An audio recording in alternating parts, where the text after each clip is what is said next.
सभी पुण्यात्माओं को मेरा नमस्कार।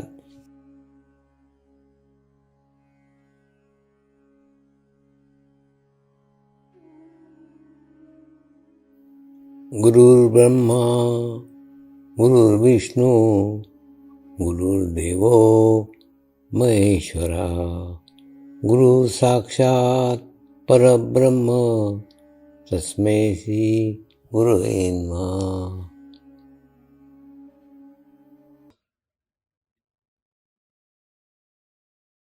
मेरे साथ मंत्र का उच्चारण करेंगे।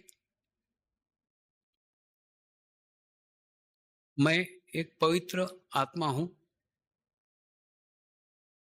यानी मैं शरीर नहीं हूं। मैं एक शुद्ध आत्मा हूं। शुद्ध आत्मा केवल परमात्मा है, यानी मैं परमात्मा मैं हूं। परमात्मा के सिवा मेरा कोई अस्तित्व ही नहीं है। फिर से, मैं एक पवित्र आत्मा हूं, यानी मैं शरीर नहीं हूं। मैं शुद्ध आत्मा हूं। शुद्ध आत्मा केवल परमात्मा है। परमात्मा के सिवा मेरा कोई अस्तित्व नहीं है। मैं परमात्मा मैं हूं। फिर से, मैं एक पवित्र आत्मा हूं,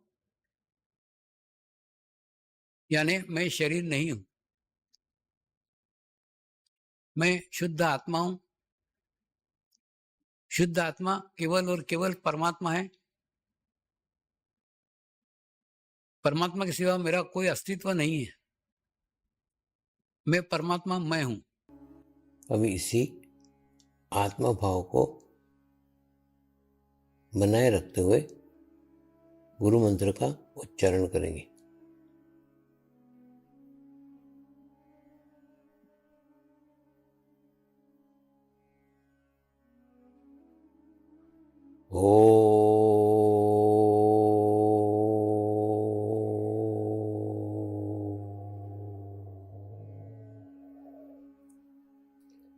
श्री शिवकृपानंद स्वामी नमो नमः।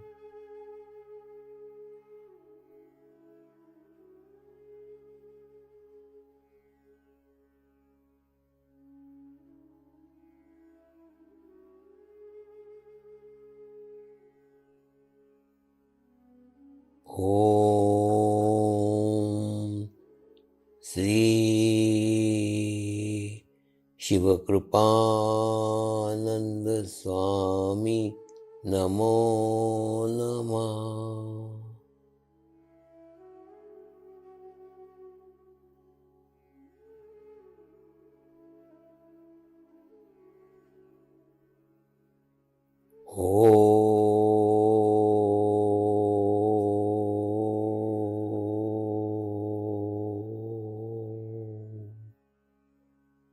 श्री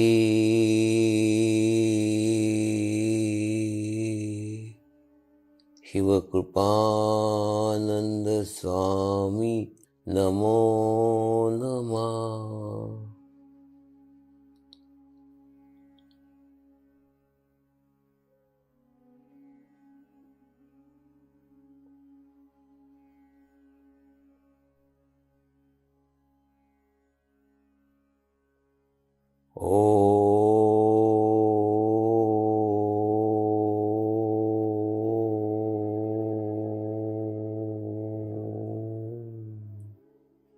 श्री शिवकृपानंद स्वामी नमो नमः।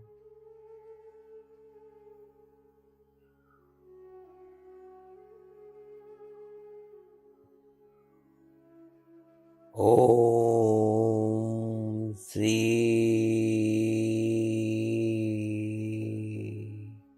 शिवकृपानंद स्वामी नमो नमः।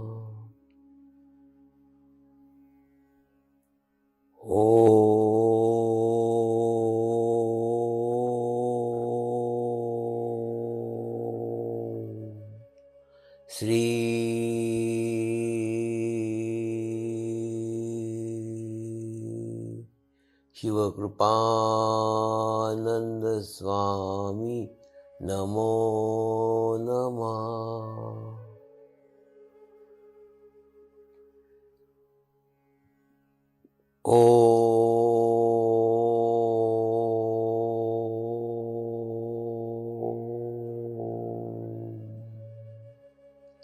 श्री शिवकृपानंद स्वामी नमो नमः।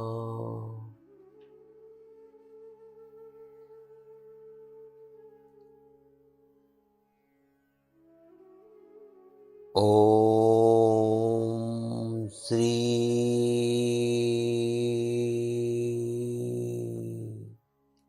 शिवकृपानंद स्वामी नमो नमः।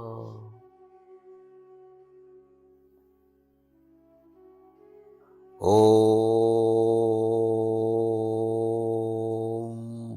श्री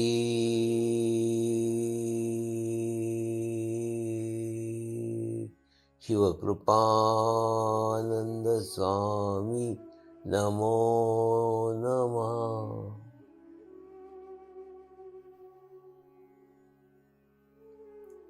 अब आप अपना चित्त सहस्त्रार पर रख के थोड़ी देर के लिए ध्यान में जाएंगे।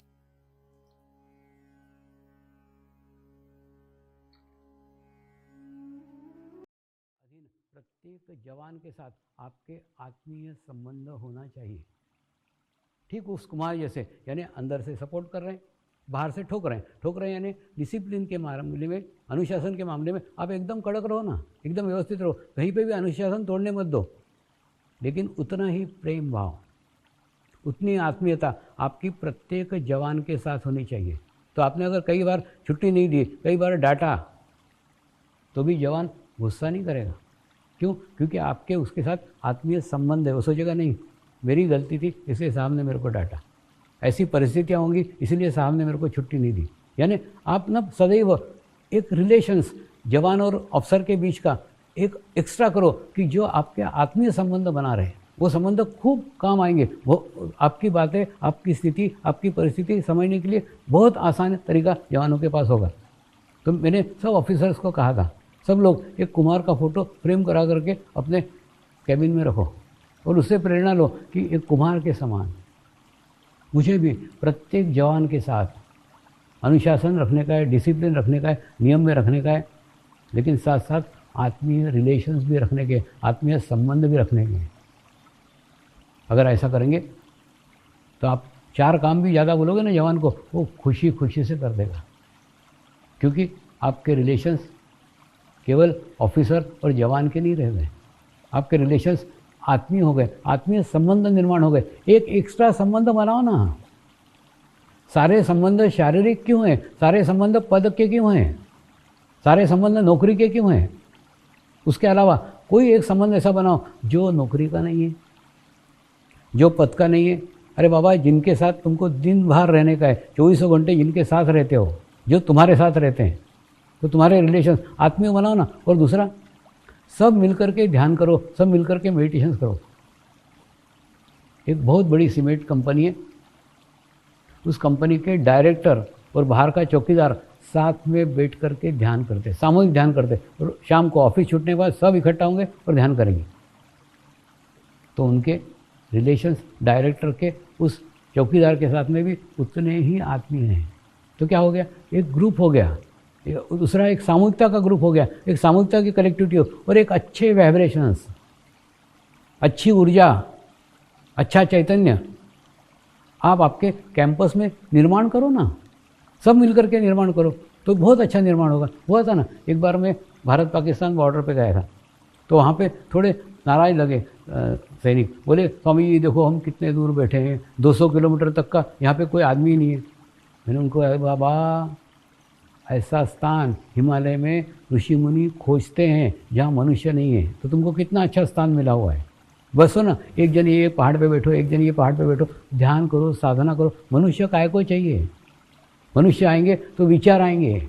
आपको अच्छा निर्जन स्थान मिला है, उसका लाभ लो ना। तो जो भी स्थिति है उस स्थिति को उन्होंने सकारात्मक लिया, खूब खुश हुए, खूब प्रसन्न हुए, क्योंकि ध्यान करने को उनको एक अच्छा स्थान मिला था, एक अच्छी जगह मिली थी। तो आवश्यकता है पुलिस को भी ध्यान करने की, क्योंकि आसपास जो खराब वातावरण है, जो दूषित वातावरण है, जो अपराधियों का जगत है, उस जगत से इफेक्ट, उसके प्रभाव आपके ऊपर नहीं आ पाए। मैंने बोला ना, मैं आपको पुलिस की नौकरी छोड़ने को नहीं बोल रहा, मैं सिर्फ बोल रहा हूँ आप आपके जीवन में 30 मिनट ध्यान करो। एक बार एक पुलिस ऑफिसर ने, बहुत बड़े पद का पुलिस ऑफिसर था, उसने कहा स्वामी जी मुझे सदैव ना मोबाइल पे रहना पड़ता है, पता नहीं कब कहीं से फ़ोन आ जाए, तो ऐसा फ़ोन आ गया तो मेरे को तो जाना पड़ता है, मेरे को तो उठना पड़ता है, तो मैं ध्यान करूँगा कैसे, आधा घंटा कैसा निकालूंगा। मैंने उनको पूछा टॉयलेट के अंदर तुमको फ़ोन आता है क्या? तो बोले नहीं आता। तो उनको बोलो झूठ बोलो, अगर बाहर कोई फ़ोन आए तो उनको बोलना टॉयलेट में गए, लेकिन ध्यान करो। देखो यह आपकी परिस्थिति है, आपकी स्थिति, आपको कैसा रास्ता निकालना है, आप आपका रास्ता निकालो ना। रास्ते आपको आपके निकालना पड़ेंगे, मैं थोड़ी बताऊँगा, मैं सिर्फ इतना ही बताऊँगा आधा घंटा ध्यान करने। अच्छा, दूसरा अगर ध्यान करोगे ना तो आप आपके पुलिस के संगठन के ऊपर उपकार कर रहे हो, क्योंकि एक अच्छा स्वस्थ अधिकारी है जो मानसिक रूप से स्वस्थ है, शारीरिक स्वस्थ है, दे रहे हो। दूसरा, आप आपके परिवार के ऊपर भी उपकार कर रहे हो, एक स्वस्थ और तंदुरुस्त व्यक्ति उनको दे रहे हो। आप समाज के ऊपर भी उपकार करो, आप समाज के एक बहुमूल्य स्तंभ हो। इसकी जानकारी, इसका नॉलेज, इसका एहसास सदैव अपने पास रखो। तो उससे क्या होगा, आधा घंटा ध्यान करके आप अपने आत्मीय रिलेशंस आपके साथियों के साथ बहुत अच्छे से बना सकते हो, और अच्छे से बनाने के बाद में एक अच्छी ऊर्जा, अच्छी निर्माण स्थिति होती है। दूसरा, खूब विचित्र लगता है जब पुलिस के अधिकारी कहते हैं ये कोई उम्र है क्या ध्यान करने की। अरे ध्यान क्या बुढ़ापे में किया जाता है? जहाँ पे तुम्हारे शरीर पे नियंत्रण नहीं है, तो 30 मिनट तुम स्थिर से बैठ नहीं सकते हो, उस समय कैसे ध्यान करोगे? ध्यान कोई चमत्कार नहीं है, ध्यान एक सतत करने वाली साधना है, और ध्यान आपको आत्मभाव में लेके जाता है। सामान्य मनुष्य शरीर भाव में जीता है, लेकिन योगी आत्मभाव में जीता है। आसपास के परिस्थिति का, आसपास के परिणाम का उसके ऊपर कोई इफेक्ट नहीं पड़ता, वो सब के बीच में सुरक्षित रहता है। तो मेरी इच्छा है पुलिस भी आभा मंडल बनाए, पुलिस भी अपना सुरक्षा कवच बनाए। वो सुरक्षा कवच लेके आप कितने भी दंगे वाले जगह जाओ, आप कितने वाली झंझट वाली जगह जाओ, कितने ही झगड़े वाले जगह जाओ, उन झगड़ों के बीच में भी आप सुरक्षित रहोगे। इसलिए आवश्यकता है ध्यान करके अपने आसपास अपना विश्व बनाओ, और वो विश्व लेके आप दुनिया के कोई भी कोने में चले जाओ, वो विश्व आपके साथ साथ चलेगा। देखिए, पूरा छाया जैसा नहीं है, छाया रहती ना, वो हमारी छाया हमारे अंधेरे में हमारा साथ छोड़ देती है। ऐसा ओरा का नहीं है, ओरा आपके साथ सतत 24 घंटे रहता है। कहीं भी आप जाओगे ना, आपके साथ साथ जाएगा। हुआ ना, एक बार ना मैंने अरबस्तान का दौरा किया, और अरबस्तान में एक बहुत बड़ा ओटला था। उस ओटले के ऊपर सब शेख मिल करके ध्यान कर रहे थे, मेडिटेशंस कर रहे थे, और उस मेडिटेशन पे उसी समय वहाँ का किसी ने फ़ोटो लिया होगा। उसके बाद में एक साधक ने मेरे को अहमदाबाद से पूछा, स्वामी जी आप अरबस्तान में जाकर रह रहे हो, आपको वहाँ डर नहीं लगता क्या? वहाँ कौन ध्यान सीखेगा? तो मैंने, वो शेख ध्यान कर रहे थे, उसका फ़ोटो उसको भेजा। मैंने उसको कहा, देख मैं ध्यान करता हूँ ना, उसके कारण मेरा अपना एक निजी विश्व है। वो निजी विश्व लेके मैं दुनिया के कोई भी कोने में चले जाऊँ, मेरे विश्व में वही लोग आएंगे जो उसके लिए अनुकूल है। और उसके बाद में एक अनुकूल वातावरण, एक ही वातावरण, ध्यान का वातावरण, मेडिटेशन का वातावरण, वो पूरे विश्व भर में कहीं भी जाऊँ एक जैसा है, एक सा है। ये देख, ये सब शेख लोग ध्यान कर रहे हैं, मेडिटेशन कर रहे हैं, सीख रहे हैं। तो मेरे पास यहाँ पे भी भारत हो या अरबस्तान, दोनों जगह एक ही स्थिति है, एक ही अवस्था है। तो कहने का अर्थ, आप भी एक ऐसा आभामंडल बनाओ, आप भी एक ऐसा ओरा बनाओ कि ओरा लेकर के आप कितने कठिन से कठिन स्थिति में भी जाओ ना, परिस्थिति में जाओ, तो उस परिस्थिति का इफेक्ट आपके ऊपर नहीं हो, और आपका इफेक्ट उनके ऊपर होना चाहिए। तो सकारात्मक ओरा इतना स्ट्रांग बनाओ तो नकारात्मक लोगों पे भी उसका इफेक्ट आता है, प्रभाव पड़ता है। आप क्या करते हो, अपना ओरा इतना ख़राब करके रहते हो, फिर बोलते हो उसने मेरा ऐसा कर दिया, उसके कारण मैं डिस्टर्ब हो गया। अरे डिस्टर्ब क्या हो गया? उसके कारण डिस्टर्ब हो, तेरे कारण वो ठीक होना चाहिए, तो उल्टा उसके कारण तो अपने ओरा को इतना कमज़ोर मत करो, अपने ओरा को इतना वीक मत करो कि किसी के कारण भी आप डिस्टर्ब हो। तो आवश्यकता है, पुलिस को अत्यधिक आवश्यकता है ध्यान करने की, मेडिटेशन करने की। और 30 मिनट कैसे निकालने के, वो निकालो, कुछ भी रास्ता निकालो, कुछ भी मार्ग निकालो, लेकिन उस मार्ग में से 30 मिनट तुम ध्यान करो। इसके बाद डॉक्टर हो गए, वकील हो गए, पुलिस हो गए, चौथे हैं पॉलिटिशियंस। ये पॉलिटिशियंस के आसपास भी एकदम नकारात्मक वातावरण रहता है। अगर कुर्सी पे रहे तो कुर्सी जाने का भय रहता है, और कुर्सी पे नहीं रहे तो एक अतृप्ति का भाव रहता है कि कुर्सी प्राप्त करने के लिए रहता है। आवश्यकता है उनको भी ध्यान करने की, उनको भी मेडिटेशन करने की। ये मैं नहीं कह रहा हूँ, ये तो शिरडी के साईं बाबा ने लोकमान्य तिलक को भी कहा था। लोकमान्य तिलक जब शिरडी के साईं बाबा को मिलने आए ना, तो उन्होंने बोला स्वतंत्रता मिलनी चाहिए, इसके लिए मैं आया हूँ, आपके कृपा में स्वतंत्रता भारत को मिले। शिरडी के साईं बाबा खूब शांत चित्त होकर बैठे, और उन्होंने लोकमान्य तिलक को यही कहा,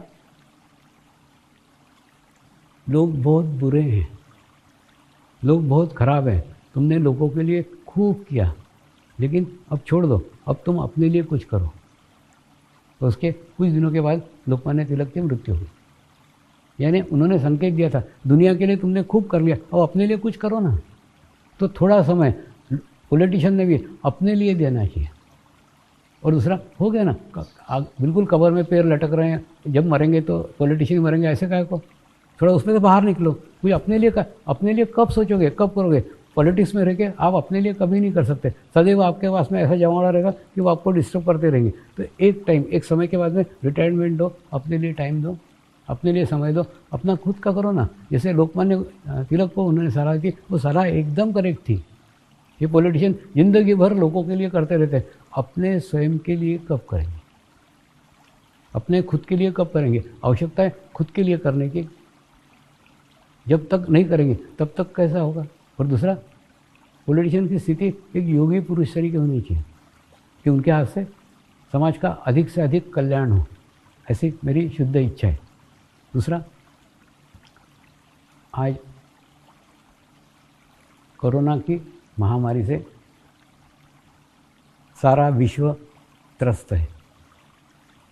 इस महामारी के 3 नुकसान हैं जो मैंने अध्ययन किए।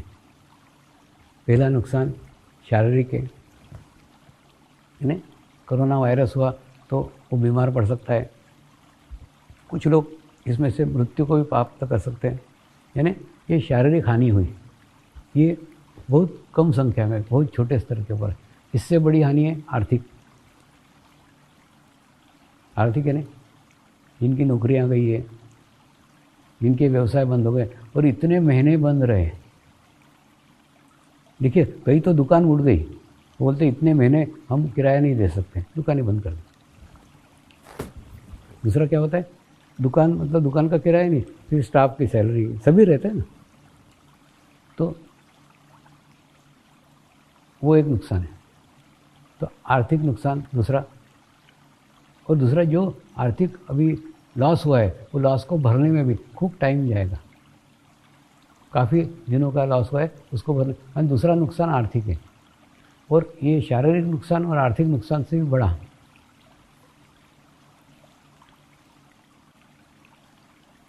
मानसिक नुकसान है। जो छोटे बच्चे हैं ना, उन बच्चों पे जो इफ़ेक्ट हुए हैं, जो हमने महीनों तक उनको घर में बंद करके रखा है, उसका बुरा परिणाम उनके भी मन के ऊपर पड़ने वाला है। दूसरा, जो प्रेग्नेंट औरतें इस समय काल में प्रेग्नेंट रही, उनके भी शिशुओं पे उसका खराब प्रभाव पड़ने वाला है। क्यों? क्योंकि देखिए, WHO के, ये मैं नहीं कह रहा हूँ, WHO खुद कह रहा है, आने वाले दिनों में मानसिक समस्याएं बढ़ने वाली है, मानसिक प्रॉब्लम बढ़ने वाले हैं। कारण क्या है? मानसिक स्थिति संतुलित करने की, मानसिक स्थिति बैलेंस करने की अत्यंत आवश्यकता है। मानसिक परिणामों को जल्दी से दूर नहीं किया जा सकता। जो घटनाएं घटी ना, उसका इफेक्ट, उसका प्रभाव सालों तक बना रह सकता है। और ये कोरोना ने हमको दो बातें सिखाई, इस वर्ष ने हमको दो बातें सिखाई। एक तो परमात्मा बाहर नहीं भीतर है, दूसरा सारे मनुष्य समान हैं, सब मनुष्यों को कोरोना का भय और तकलीफ हुई है, सारे मनुष्य समान हैं। ये दो बातें सिखाई। अगला वर्ष ध्यान का वर्ष होगा। अगले वर्ष ध्यान करके, मेडिटेशंस करके आप आत्मभाव में जिए, ये मेरी शुद्ध इच्छा है।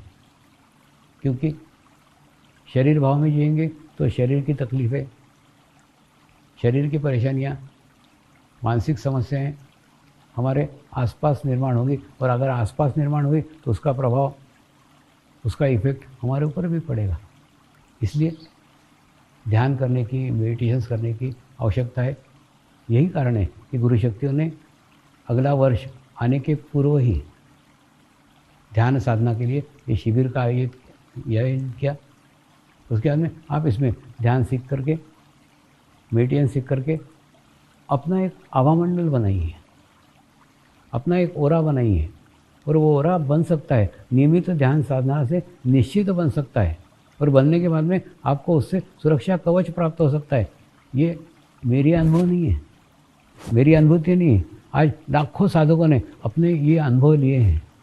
ध्यान करने के बाद में, मेडिटेशन करने के बाद में कैसा सुरक्षा कवच प्राप्त हुआ, उसके बाद में कैसे दुर्घटनाओं से वो बचे, ऐसे कई अनुभव उन्हें कई साधकों को आए। और अगर एक एक साधक को पूछोगे ना, तो एक एक साधक का एक एक पुस्तक है, इतना अनुभव है, इतने एक्सपीरियंसेस है। और आभामंडल प्रत्येक व्यक्ति का होता है, प्रत्येक व्यक्ति का आभामंडल रहता है, प्रत्येक व्यक्ति का ओरा रहता है। एक बार मैं इंग्लैंड गया हुआ था, तो इंग्लैंड में एक अंग्रेज साधक के घर टीवी पे कार्यक्रम आ रहा था। और कार्यक्रम में कुछ नहीं, एक लड़की बैठी हुई थी उद्घोषिका, और एक आदमी अमेरिकन कैमरा लेकर के आया। वो कैमरा लेकर के आया और उसने कहा, मैं ये लड़की का फ़ोटो निकालूंगा, और फ़ोटो निकालने के बाद में ये लड़की कैसी है, इसका स्वभाव कैसा है, इसकी स्थिति कैसी है, मैं जानूंगा। क्योंकि फ़ोटो के आसपास उसके रंग आएंगे और रंग देखूंगा, और रंग देख करके मैं बताऊंगा ये लड़की कैसी है। उस व्यक्ति ने वो लड़की का फ़ोटो निकाला, और फ़ोटो निकालने के बाद में उसके आसपास जो रंग आए थे, वो रंग पे से देख करके उसने बताया कि लड़की को ये परेशानी है, ये दिक्कत है, ये प्रॉब्लम है, ये इसकी ये स्थिति है, आध्यात्मिक स्थिति ये उसने उसका ओरा का फ़ोटो देख करके बताया। मैंने उस अंग्रेज को कहा, मेरे को कैमरा नहीं चाहिए, मेरे को लड़की नहीं चाहिए, मेरे को लड़की का फ़ोटो नहीं चाहिए, मेरे को कुछ भी नहीं चाहिए, मैं ऐसे ही बता सकता हूँ। तो बोले ठीक है स्वामी जी, आप अगले साल जब आओगे ना, तो अपने टीवी के ऊपर कार्यक्रम रखेंगे। उसके बाद में मैं दूसरे साल फिर गया, तो उन्होंने एक वीनस टीवी करके टीवी था, उस टीवी चैनल के ऊपर एक हनी करके वहाँ की आर्टिस्ट थी, उसने वो साधिका थी, उसने वो कार्यक्रम आयोजित किया। मेरे को तो कोई जानता नहीं था, सिर्फ वो टीवी वाले ने उसको बोला, तू अगर पूरे टाइम बैठे रहेगी तो हम तेरे गुरु जी का कार्यक्रम रखेंगे। तो वो तैयार हो गई, वो भी तैयार हो गई। उसके बाद में मैं और वो बैठे हुए थे, और उसके बाद में कार्यक्रम शुरू हुआ। ध्यान के ऊपर चर्चा हुई, आत्म साक्षात्कार पे चर्चा हुई, ओरा के ऊपर चर्चा हुई, आभामंडल पे चर्चा हुई। तो चर्चा विभिन्न विषयों से होती हो रही थी। उसके बाद में मैं बैठा हुआ था लंदन के स्टूडियो में। उसके बाद में विश्व भर से लोग मुझे प्रश्न पूछ रहे थे। केवल प्रश्न क्या मालूम है, स्वामी जी कृपया मार्गदर्शन कीजिए, बस इतना ही बोलते थे, बाकी कुछ नहीं। उसके बाद में वो ऑनलाइन बोलते थे, और उनका प्रश्न सुन करके मैं उनके समस्याएं जानता था, उनकी प्रॉब्लम जानता था, और प्रॉब्लम जान करके उसके ऊपर मैं निदान बताता था, ये करने से ये ठीक हो सकता है। उसके बाद में वो जो उसका अलाउंसर था राजा, उसने माइक पे कहा, भारत से महान ज्योतिषाचार्य आए हुए हैं, आप आपका नाम भी मत बताओ तो भी आपके बारे में सब कुछ बता देते हैं। लेकिन वास्तव में मैं ज्योतिषी नहीं हूँ। जब मेरे हाथ में माइक आया तब मैंने लोगों को कहा मैं ज्योतिषी नहीं हूँ, मुझे ज्योतिष का कोई ज्ञान नहीं है, लेकिन प्रत्येक व्यक्ति का आभामंडल है। इतने व्यक्ति हैं ना दुनिया में, प्रत्येक व्यक्ति यूनिक है और प्रत्येक व्यक्ति का अपना निजी आभामंडल है। प्रत्येक व्यक्ति, कोई व्यक्ति शरीर का विचार नहीं करता, प्रत्येक व्यक्ति के विचार अलग है। कितनी कल्पना करो क्या स्थिति होगी कि प्रत्येक मनुष्य के विचार अलग अलग है, प्रत्येक मनुष्य का आभामंडल अलग अलग है, प्रत्येक व्यक्ति का और अलग अलग है। तो जो भी व्यक्ति मुझे कहता है ना कि मुझे मार्गदर्शन करो, उतने क्षण में, एक क्षण में उस व्यक्ति के आभामंडल का अध्ययन हो जाता है, ऑरा का अध्ययन हो जाता है, और ऑरा का अध्ययन करके उसकी क्या स्थिति है, उसके विचारों की क्या दशा है, वो विचारों का प्रभाव उस पर क्या पड़ा हुआ है, इस सब का अध्ययन एक क्षण में हो जाता है। और एक क्षण में हो जाने के बाद में उसकी समस्या जानता हूँ, उसके प्रॉब्लम जानता हूँ और उसके ऊपर उसका निदान बताता हूँ, और उसके बाद में मैं उसके ऊपर उनको उपाय बताता हूँ। कहने का अर्थ, योग का क्षेत्र इतना विशाल है, योग का क्षेत्र इतना बड़ा है कि एक स्थान पे बैठ के दुनिया के किसी भी व्यक्ति के बारे में संपूर्ण जानकारी आप बैठे बैठे प्राप्त कर सकते हैं। यहाँ बैठे बैठे आप उसके ऑरा का अध्ययन कर सकते हैं, आप यहाँ बैठे बैठे आप उसके आभामंडल का अध्ययन कर सकते हैं, उसकी समस्या जान सकते हैं, उसकी स्थिति जान सकते हैं, उसकी परिस्थिति जान सकते हैं, और उसमें से उसको मार्गदर्शन कर सकते हैं, उसको उपाय बता सकते हैं। तो इतने बड़े योग के मार्ग को हमने केवल योगासन तक सीमित करके रखा हुआ है। योगासन से आगे हमारी गाड़ी नहीं बढ़ती आगे। कितना विचित्र है ना, इतने बड़े क्षेत्र को, कितना विशाल क्षेत्र है, कितना बड़ा क्षेत्र है। वसुधैव कुटुंबकम की कल्पना जो हमारे पूर्वजों ने साकार की थी, वो साकार कल्पना केवल और केवल योग मार्ग से हो सकती है। इतना विशाल मार्ग को योगासन तक सीमित करना कहाँ तक उचित है। और अगर हमने योग को सारे दुनिया से परिचित कराया तो हमारा नैतिक कर्तव्य है कि हम पूर्ण ज्ञान, समग्र नॉलेज सारे विश्व को दें, ताकि विश्व को पूर्ण योग का ज्ञान हो और मनुष्य के साथ समान व्यवहार करे। हम सब मनुष्य एक हैं, समान हैं। अरे बाबा, जिन संतों ने, जिन महंतों ने ये समाज छोड़ करके एकांत में गए ना, निसर्ग में गए, तो निसर्ग उनके भीतर से बहने लग गया। और जब बहने लग गया तो वहाँ पे नीचे आने का प्रश्न ही नहीं था। लेकिन जिनके अंदर खूब इच्छा थी कि समाज को ज्ञान मिले, वो लोग समाज में आए और समाज में आकर के मनुष्य को सभ्य करने का प्रयास किया। जो उपदेश है ना, जितने धार्मिक उपदेश है, धार्मिक उपदेशों का एक ही उद्देश्य है, आपके भीतर की मनुष्यता को जागरूक करना, बस। अब देखो, सभी धर्मों का अध्ययन करो, सभी धर्मों का एकमात्र उद्देश्य है कि आपके भीतर की मनुष्यता जागरूक करना। लेकिन आज हमारा दुर्दैव है कि जो उपासना पद्धतियाँ मनुष्यता को जागरूक करने के लिए निर्माण की गई थी, वही उपासना पद्धतियाँ आज मनुष्यता को नष्ट करने में लगी हुई हैं। सब मनुष्य एक है, समान है। मनुष्य को सभ्य करने के लिए, सुसंस्कृत करने के लिए ये उपासना पद्धतियाँ बनी थी। और जिनको आज हम धर्म कह रहे हैं ना, वो धर्म नहीं, उपासना पद्धतियाँ हैं। धर्म तो हम सबका एक ही है, एक ही था, एक ही है और एक ही रहेगा। था यानी पृथ्वी पे जब हम सब जगह एक ही स्थान पे थे, एक ही जगह, तो हमारी तो एक ही उपासना पद्धति थी ना। हम पंच महाभूतों को परमात्मा मानते थे, परमेश्वर मानते थे। तो एक ही तो धर्म था, एक ही उपासना पद्धति थी। लेकिन आज हमने अलग अलग उपासना पद्धति बना दी और उसको धर्म का नाम दिया है। उपासना पद्धति है जिसको आज हम धर्म कहते हैं। धर्म नहीं है, उपासना की पद्धति है। धर्म तो हमारा सबका एक ही, हम मनुष्य हैं।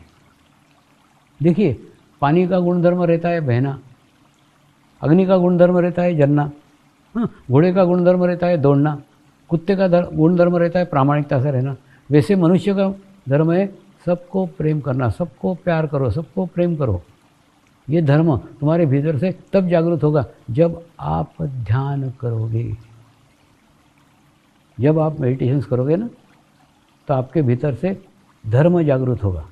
और धर्म जागृत होने के बाद में आपके अंदर ये भाव स्थापित होगा कि सब मनुष्य समान है, सब मनुष्य धर्म स्थापित होगा, मनुष्य धर्म जागृत होगा।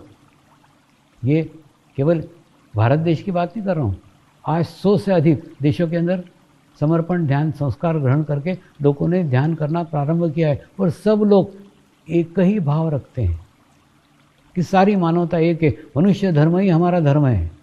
उनके शरीर के धर्म अलग अलग हो सकते हैं, उनकी उपासना पद्धतियाँ अलग अलग हो सकती है। हो सकता है आपकी उपासना पद्धति अलग हो, मेरी उपासना पद्धति अलग हो, लेकिन हम दोनों का धर्म तो एक ही है ना। हमारा धर्म एक ही है, हमारा धर्म है मनुष्य धर्म। हम मनुष्य हैं, सबसे पहले मनुष्य है। मनुष्य धर्म हमारा सबका धर्म है। उस धर्म को भूल करके हम उपासना पद्धतियों को अपनाएंगे तो प्रगति नहीं होगी, प्रोग्रेस नहीं होगी। प्रोग्रेस होने के लिए देखिए, अगर आपको योग मार्ग में, आपको अगर आध्यात्मिक मार्ग में प्रगति करने की, प्रोग्रेस करने की, तो ये 2 बातें ध्यान रखो। एक तो परमात्मा यानी विश्व चेतना, जो सारे विश्व भर में फैली हुई चेतना शक्ति, वो परमात्मा है। परमात्मा कोई व्यक्ति नहीं है, परमात्मा का कोई आकार नहीं है, परमात्मा की कोई मूर्ति नहीं है। और जिनको हम मूर्ति या व्यक्ति मानते हैं वो उसके माध्यम हैं, माध्यम है। उनके भीतर से नैसर्गिक शक्तियाँ परमात्मा के रूप में बहती है। तो परमात्मा यानी विश्व चेतना, धर्म यानी मनुष्य धर्म, क्योंकि बाकी सारी उपासना पद्धतियाँ हैं, हम सब का धर्म एक है, हम मनुष्य हैं, ये हमारा मनुष्य धर्म है। तो ये 2 बातें अगर आप सीख लो, देखिए जैसे ये 2 बातें सीखोगे ना, तो जो गुरु इस स्तर पे पहुँचे हुए, उन गुरुओं के आशीर्वाद आपको मिलना प्रारंभ हो जाएंगे और आपकी आध्यात्मिक प्रगति होना शुरू हो जाएगी। कोरोना काल के कारण हमें एक नया शब्द प्रचलन में आया है। वो शब्द है रोग प्रतिरोधक शक्ति। इसी का ही व्यवसाय हो गया है। कई पेय बाजार में आए, ये रोग प्रतिरोधक शक्ति बढ़ाएंगे। कई खाने पीने की वस्तुएं आई, ये आपकी रोग प्रतिरोधक शक्ति बढ़ाएगी। लेकिन थोड़ा इसके ऊपर विचार करो कि रोग प्रतिरोधक शक्ति में रोग कितने प्रकार के होते हैं। मनुष्य के 90% रोग मानसिक है और 10% रोग शारीरिक है। तो ये रोग प्रतिरोधक शक्ति की जो वस्तुएं हम खाएंगे या पिएंगे या अपनाएंगे, पहनेंगे, इससे केवल 10% लाभ होगा। लेकिन उस 90% के लिए कोई भी विचार नहीं कर रहा है, कोई भी नहीं सोच रहा है। जिसके लिए कोई नहीं सोच रहा है उसके लिए गुरु शक्तियाँ सोचती हैं। 90% जो है ना, उसका संबंध मानसिक है। तो मानसिक रोग प्रतिरोधक शक्ति कैसे बढ़ सकती है? वो बढ़ सकती है आप जितने समय तक निर्विचार स्थिति में रहेंगे। क्या होता है मालूम है? निर्विचार स्थिति यानी क्या?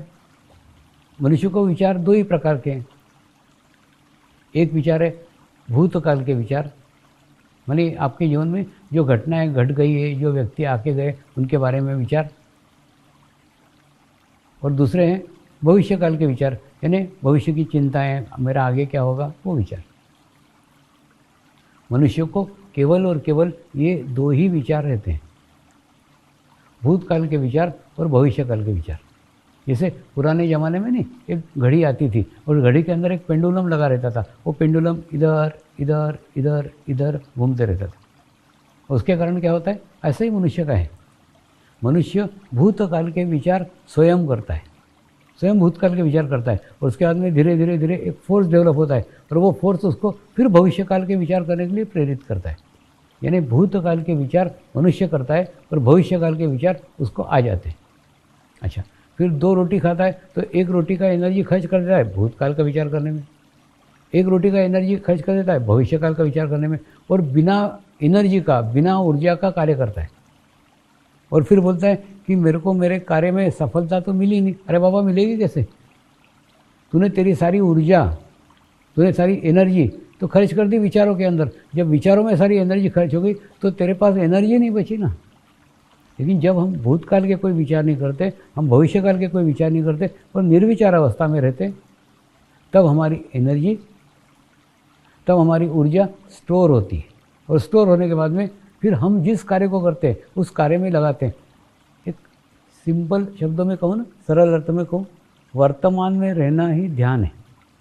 अब एक काम करो, घड़ी के अंदर ना 1-1 घंटे के अलार्म लगाओ। सुबह 6 बजे अलार्म बजा, देखा मैं कहाँ पे हूँ। अगर भूतकाल में हूँ तो अपने आप को समझाओ ना, जो अब हो गया ना, अब उसको याद करके अब क्या होने वाला है, चलो छोड़ो, भूतकाल को छोड़ो। उसके बाद में फिर 7 बजे अलार्म बजा, फिर देखो आप कहाँ हो। अगर भविष्यकाल में हो तो आप अपने आप को समझाओ, जो होगा देखा जाएगा ना, क्या भविष्य की चिंता करने की, जब समय आएगा देख लेंगे। तो ऐसा करके अपने आप को आदत डालो, अपना अभ्यास करो कि भूतकाल के विचार नहीं करने के, भविष्यकाल के विचार नहीं करने के, सदैव वर्तमान काल में रहने का, अपना एहसास करने का कि हमको प्रेजेंट में रहना है।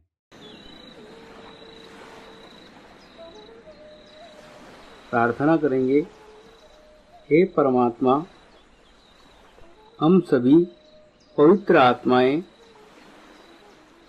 आपको हृदय से प्रार्थना करते हैं कि सारे विश्व में शांति हो, सारे विश्व के आत्माओं की आध्यात्मिक उन्नति हो एवं सर्वांगीण उन्नति हो। यही हम सब आत्माओं की शुद्ध इच्छा है। शांति पाठ करेंगे। ओम द्योः शांति अंतरिक्षगम शांति पृथ्वी शांति रापः शांतिरौषधयः